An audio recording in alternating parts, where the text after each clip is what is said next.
Hi, I'm Zearo. I'm a full-time artist working in London. I was born and raised in Kuala Lumpur, Malaysia.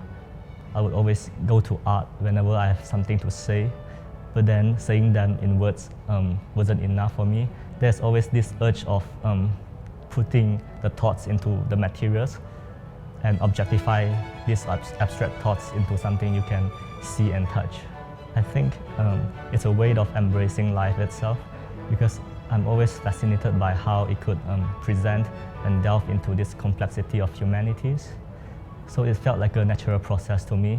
The works are characterized by its deliberate use of pastel pigments on washi paper, exploring the theme of love and loss and every bit in between through a queer lens, and set in a mundane context that blurs the line between interior psychological space and the exterior architectural space. And I think the works have evolved from a more subjective perspective to a more objective perspective, in which it allows the works to carry multiple layers of interpretations. For now, I would say this idea of love, because my practice deals a lot with same-sex intimacy. So having this story told from a relatively conservative background and culture, I think it adds a dimension to how this idea could be and how it was experienced. And I believe it has the ability to slowly create this repose effect and this repose of soft energy within humanities. One of the most significant exhibitions in my journey so far is being selected in Bloomberg New Contemporaries 2022.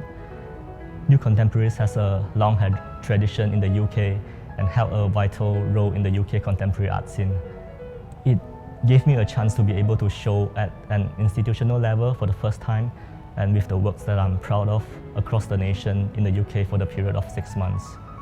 So being selected gave me a lot of affirmation and confidence in both my practice and my vision as an artist. And it was incredible and memorable to me to be able to show alongside and see the works of 46 other selected artists because of the breadth and quality of their works. And another key achievement will be my first solo exhibition entitled In Dust Time, held at the Sunday Painter Gallery in London in January 2024. It was important to me not only because it was my first solo, but then also because the works that I was showing were a breakthrough body of work that I developed over the years while studying at the RCA. I would say it's difficult to choose because each piece says about different things. Some are more aesthetical, appealing, and some might carry more academic values, and some others offer insights into the artist's processes, like how a body of work was developed over a period of time. So for me, I think perhaps all the works are equally important in their own way.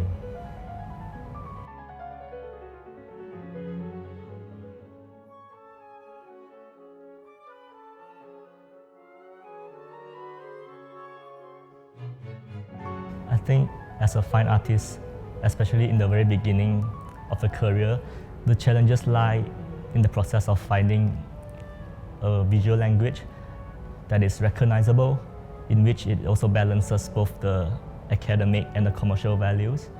And it's a really tough journey, and it takes a lot of explorations, research, reading, documenting, speculations in order to achieve that.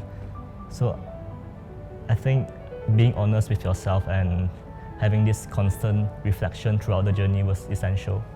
To me, a successful artist or a great artist in general, I think it's someone who continually pushes his own boundaries and create works that are influential and at the same time able to resonate with the past while also forging connections to the people in the future. Poor or hardly have any income. I think this saying really depends on where the artist is situated at. From my experience in the West, both the art and the artists, they are highly valued, and they go hand in hand with their business opportunities and cultural income. So creatives, commercials, and culture should be interrelated. I loved how 5 of us in our batch spent time together during the last year at the One Academy. Those were really warm moments, and we had a really strong bond. And this bond was one of the reasons it supported us to be able to put up our first public show and had a first public artist talk in a commercial gallery outside the uni. I think the One Academy offered me a set of foundation and practical skills that was applicable when preparing my studies for my postgraduate program in the UK. Some of the more traditional classes, such as live painting, was also crucial in terms of developing observational and hands-on skills. Because this opportunity of doing live painting is rarely included in a postgraduate program study. I believe in living in the moment, so doing your best and stay focused in everydayness is more than enough.